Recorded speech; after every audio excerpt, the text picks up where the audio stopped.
नमस्कार दोस्तों। अब हम जो कॉमिक्स पढ़ने वाले हैं उस कॉमिक्स का नाम है गुंडे चूहे।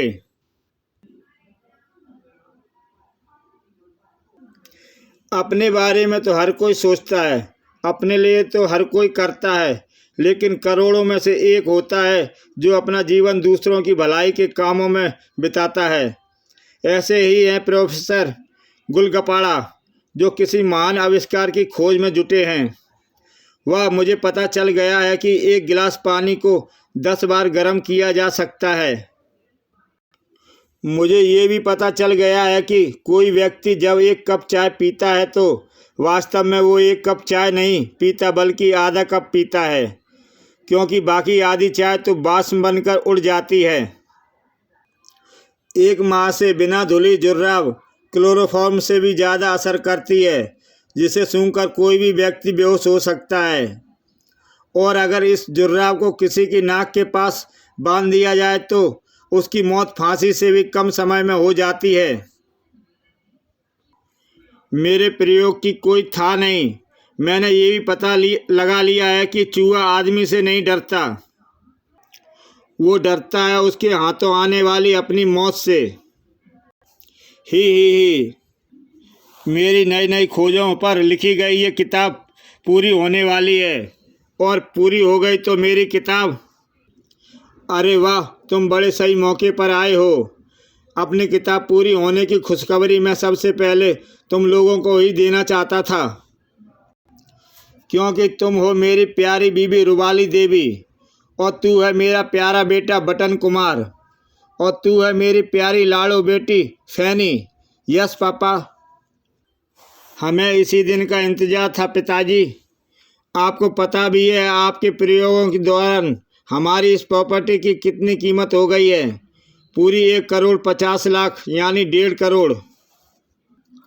आपने कहा था कि जिस दिन आपकी ये किताब पूरी हो जाएगी उस दिन हम इस प्रॉपर्टी को बेच देंगे। तो आज वो समय आ गया है।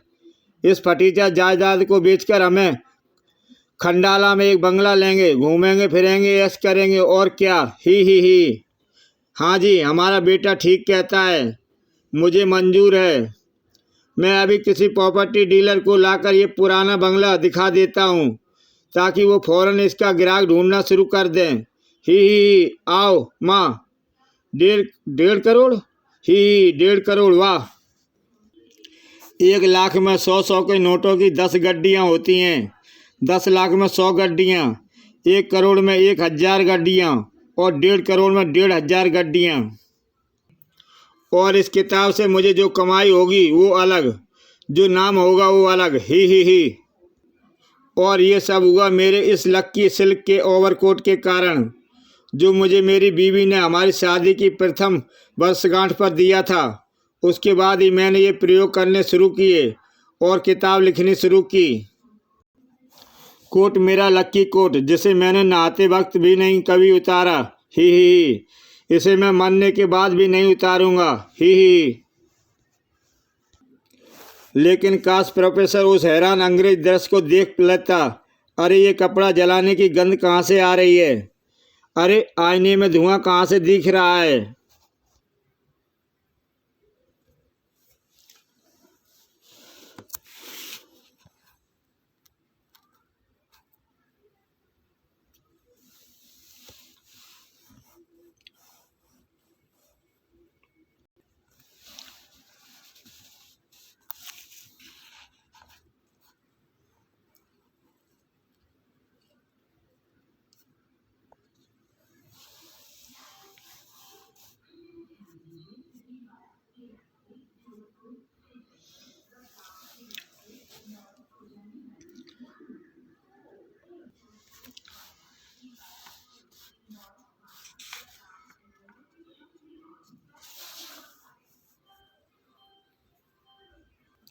इसमें पानी क्यों नहीं आ रहा? प्रोफेसर दरवाजे की तरफ लपका। बचाओ बचाओ, आग आग आग। अगर कोई देख लेता उन शैतान चूहों की हरकत है तो शायद किसी को विश्वास न होता। प्रोफेसर को बचने का एक रास्ता और दिखाई दिया। हेलो फायर ब्रिगेड, मुझे आग लग गई है, जल्दी आओ। तेरे फ़ोन का तार कटा हुआ है बे। पहले उसे जोड़कर फिर हमें आग लगने की खबर दे, तब हम आएंगे। ही। और ये बात बिल्कुल सच थी।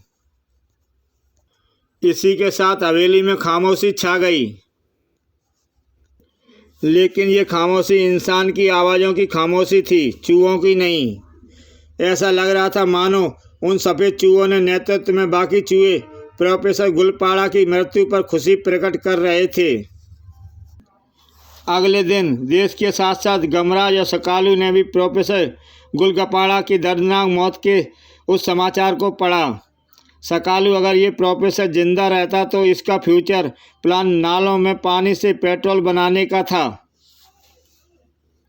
सकालू अखबार के मुताबिक आज प्रोफेसर की हवेली और उसे श्रद्धांजलि देने वालों की तांता लगा हुआ है।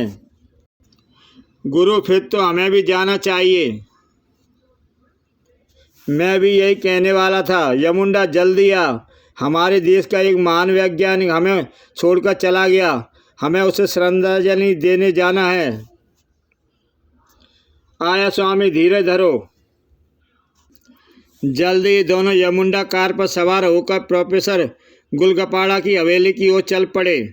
सकालू, तुझे शायद पता नहीं है कि थोड़े दिन पहले ही प्रोफेसर गुलगपाड़ा ने कॉकरोच पकड़ने की दोनों मेरे मतलब तिल चट्टानों का आविष्कार भी किया था, जिसके लिए सरकार ने उन्हें कॉकरोच अवार्ड देने की भी घोषणा की थी।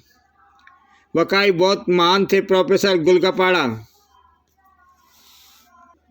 जबकि इधर गुलगपाड़ा की हवेली पर उसे श्रद्धांजलि देने वालों की भीड़ लगी थी।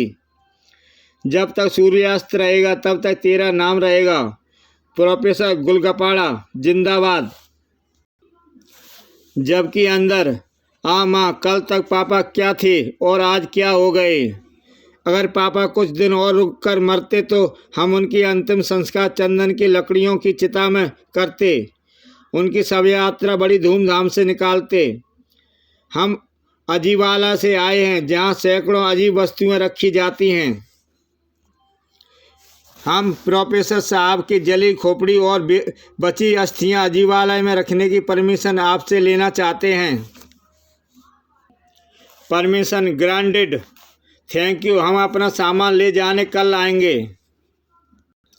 रूमाली देवी जी, बाहर लोग प्रोफेसर साहब के अंतिम दर्शन पाने के लिए हजारों की संख्या में इकट्ठे हो चुके हैं। उन्हें अंदर आने दिया जाए। आने दो। उनकी श्रद्धांजलि के फूलों से उनकी आत्मा और इस हवेली को महकने दो। श्रद्धांजलि देने वाले के दुख और कोई परवार न था। बहू, ये तो मुझे किसी जादूगर या तांत्रिक के हाथ में थमी रहने वाली खोपड़ी लग रही है। प्रोफेसर ऐसे हो गया है जैसे खुदाई में निकला हो। और छनाक मर गया। हे भगवान, ये फानुस कैसे गिर गया। पर अभी तो पता नहीं क्या क्या गिरने वाला था। ची ची ची। ये ईंट किसने मारी। तड़ाक। अरे, अब ईंटें भी गिर रही हैं। ये हवेली बहुत पुरानी है। मुझे तो लगता है कि कहीं प्रोफेसर के गम में ये हवेली ही ना गिर जाए। अगर हम यहाँ खड़े रहे तो कल श्रद्धांजलि देने वालों की लाइन हमारे घरों के बाहर लगी होगी। भागो। भाड़ में गई प्रोफेसर की श्रद्धांजलि। भागो। माँ, मेरे ख्याल में हमें भी निकल चलना चाहिए। अगर ये हवेली गिर भी गई तो भी प्लॉट का 1.25 करोड़ रुपए तो मिल ही जाएगा। नहीं, ऐसी अशुभ बात मत कर बेटा। एक रात में 25 लाख का नुकसान मैं बर्दाश्त नहीं कर सकती। ठीक उसी समय यमुंडा कार हवेली के बाहर पहुंचकर रुकी। अरे गुरु, ये लोग हवेली की ओर से ऐसे घबराए हुए भागे चले आ रहे हैं जैसे कोई भूत इनके पीछे लग गया हो। दाल में जरूर कुछ काला है प्यारे। गमरा सकालू के साथ फौरन कार से नीचे उतरा और ठहरो, क्या हुआ। तुम सब इस प्रकार घबराए हुए कहाँ भागे जा रहे हो। ठहरो, क्या हुआ। वो हवेली में जिससे भी पूछता हूँ जवाब देता देता आगे निकल जाता है और हमें पूरी बात सुनाई न पड़ने से रेस का पता नहीं चल पा रहा है। आइडिया, मैं इसके साथ भागते हुए पूछता हूँ। ठहरो भाई, तुम इस प्रकार कहाँ भागे जा रहे हो। गमराज फानुस के नीचे दबकर 6 मारे गए, 7 घायल हो गए, 3 बेहोश पड़े हैं। दीवारों से ईंटें गिर रही हैं, लगता है हवेली गिरने वाली है, इसलिए सब इस स्थान से दूर चले जाना चाहते हैं। ओह, तो ये बात है। अब गमराज वापस पलटा। कमाल है, ये हवेली आज की बनी नहीं है। सरकारी बिल्डिंग थोड़ी ही है जो इतनी आसानी से गिर जाए। ये 100 साल पुरानी है। पर गुरु, फिर वो फानूस कैसे गिरा और ईंट कैसे गिर गई, वो तो अंदर जाकर ही पता चलेगा। गुरु, अंदर मत जाओ, इतने सारे लोग भाग रहे हैं, वो पागल नहीं हो सकते। अंदर एक प्रोफेसर का शव रखा है सकालू, और मैं दावे के साथ कह सकता हूँ इस भीड़ में प्रोफेसर साहब का परिवार शामिल नहीं होंगे। अगर लोगों का कोई और तेरा कहना सच भी है तो भी लोगों को बचाने के लिए मुझे अंदर जाना ही पड़ेगा। तुझे नहीं आना है तो यहीं रहकर मेरा इंतजार कर। गुरु, मैं तुम्हारा साथ कैसे छोड़ सकता हूँ, मैं भी आ रहा हूँ। अंदर उस वक्त एक और हंगामा जन्म लेने वाला था। ये सब क्या हो रहा है मम्मी? ये फानूस अचानक कैसे गिर पड़ा, जिसके नीचे ये बेचारे लोग भी दब गए और वो इंस्पेक्टर भी बेहोश हो गया। ठीक वही पल था जबकि गमराज ने उन पर चीते की भांति उछला। और ओ मम्मी, अगर ये आदमी ठीक वक्त पर हमें धक्का ना दे देता तो हम इस अलमारी के नीचे दबकर लिज्जत पापड़ बन जाते। मैं आदमी नहीं हूँ, लड़का हूँ। मेरा नाम गमराज है। मैं यहाँ प्रोफेसर साहब को श्रद्धांजलि देने आया था, लेकिन यहाँ तो कुछ और ही गड़बड़ चल रही है। तभी सकालू भी अंदर आ गया। गुरु, ये अलमारी कैसे गिर पड़ी, इसी बात का तो मुझे भी पता लगाना है, क्योंकि इस अलमारी के पाए तो बिल्कुल ठीक अवस्था में हैं। अलमारी की अपने आप गिरने का तो सवाल ही पैदा नहीं होता। अलमारी यहाँ से खड़ी थी, जिसके पीछे दीवार है, यानी इसे कोई पीछे से भी धक्का नहीं दे सकता था। तो फिर ये गिरी कैसे? अलमारी गिरने का कोई सबूत मिला गुरु? फर्श पर चूहों की पट्टी अलावा कुछ भी नहीं मिला। हम शांतिपूर्वक प्रोफेसर साहब की अस्थियां भी ना चुन सके। आप रोए नहीं आंटी, मैं किसी को रोते हुए नहीं देख सकता। बहू, समझ में नहीं आ रहा बेटा कि ये सब क्या हो रहा है। गमराज, अगर इस हवेली से जुड़ी इन रहस्यमय घटनाओं ने किसी अफवाह को जन्म दे दिया तो फिर कोई खरीदेगा नहीं। गमराज, अगर ये हवेली ना बिकी तो मैं शिविरों में अंडरग्राउंड थिएटर बनाने का अपना ख्वाब पूरा नहीं कर पाऊंगा। ये ख्वाब मैं बचपन से देखता आ रहा हूँ। फिर बटन कुमार गमराज को सब कुछ बताता चला गया। सारी बातें सुनने के बाद, ओ, इनका मतलब आपके जाने के बाद ही प्रोफेसर साहब आग में जलकर मारे गए। अब सवाल ये उठता है कि वो आग लगी कैसे। ये पता लगाने के लिए प्रोफेसर साहब की लैब में जाना होगा। चला सकालू। गुरु, ये देखो, दरवाजे पर तेल बिखरा हुआ है, जले कपड़े के टुकड़े भी पड़े हैं। तेल पर किसी के घिसटने की निशान भी हैं, जो कि प्रोफेसर साहब के ही होंगे। और फ़ोन भी गिरा पड़ा है। तेल से बचकर संभल कर आना सकालू, इससे पहले कि गमराज अपनी जांच पड़ताल शुरू कर पाता। गुरु, ऊपर से खटर पटर की आवाज़ें आ रही हैं। लगता है ऊपर कोई है। ऊपर कौन होगा? ऊपर जाकर देखना पड़ेगा। गुरु, कहीं ज़्यादा ऊपर जाने की नौबत ना आ जाए।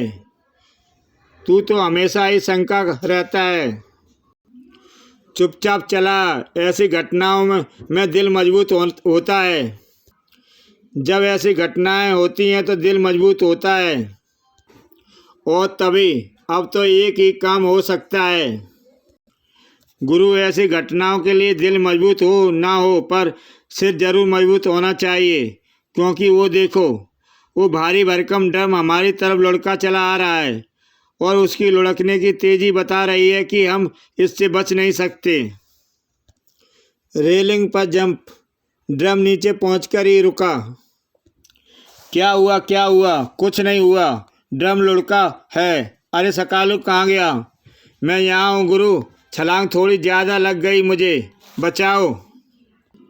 ओ नो, ये मैं क्या देख रहा हूँ? बहुत सारे चूहे फानुस की रस्सी को कुतर रहे हैं। गुरु, ऐसे क्या देख रहे हो? मुझे बचाओ, मेरा हाथ छूट रहा है। हाथ छूट जाने दे सकालू। नहीं, अगर ये हाथ छूट गए तो नीचे गिरकर मेरी हड्डियां बाजा बन जाएगा। मेरी हड्डियां चकनाचूर हो जाएंगी।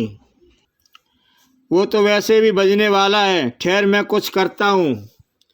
और इस वक्त सकालू की हड्डियों का कीर्तन करने से बचाने के लिए सिर्फ एक ही तरीका था। मैं ये गद्दे ले जाकर सकालू के ठीक नीचे रख देता हूँ ताकि उसे चोट ना लगे। सकालू, कूद जा। अरे कहाँ गया? आए गुरु, मैं तुम्हारे पीछे हूँ। अगर ये सिर्फ कूदता तो हम तीनों मिलकर इसे कैच कर लेते, पर इसके साथ फानस गिरते देख हम पीछे हट गए। घबरा नहीं सकालू, सिर्फ फानुस टूटा है। शाबाश, खड़ा हो जा। गुरु, सचमुच सिर्फ फानुस से ही टूटा है। तेरी किस्मत अच्छी है जो तू बच गया, पर अब तू इसके साथ बाहर जा और थोड़ी देर आराम कर, क्योंकि मुझे उस ड्रम के लुढ़कने का रहस्य पता करने ऊपर जाना है। ये पता लगाना बहुत ज़रूरी है कि ड्रम अचानक लुढ़क कैसे गया।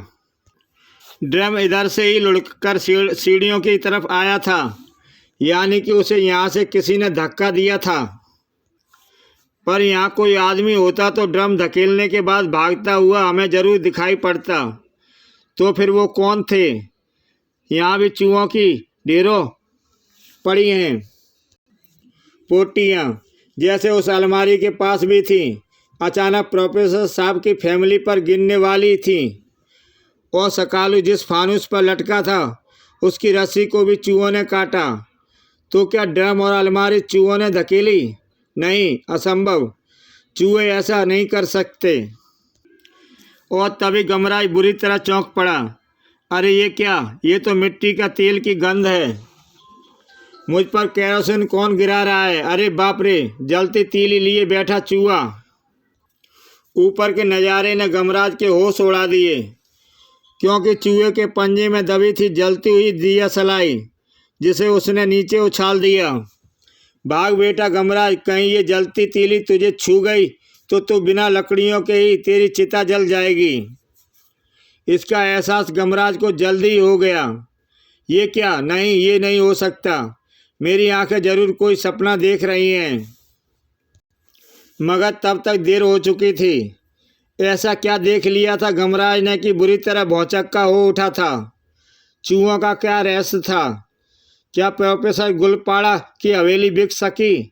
ऐसे और इन जैसे कई सवालों का जवाब पाने के लिए आपको पढ़नी ही होगी गमराज की हास्य से भरपूर कॉमिक्स गमराज दौड़ चूहे आए। कल इसी वक्त फिर आपके लिए लेकर आएंगे इसका दूसरा भाग, गमराज दौड़ चूहे आए। तब तक के लिए विदा दोस्तों, जय हिंद।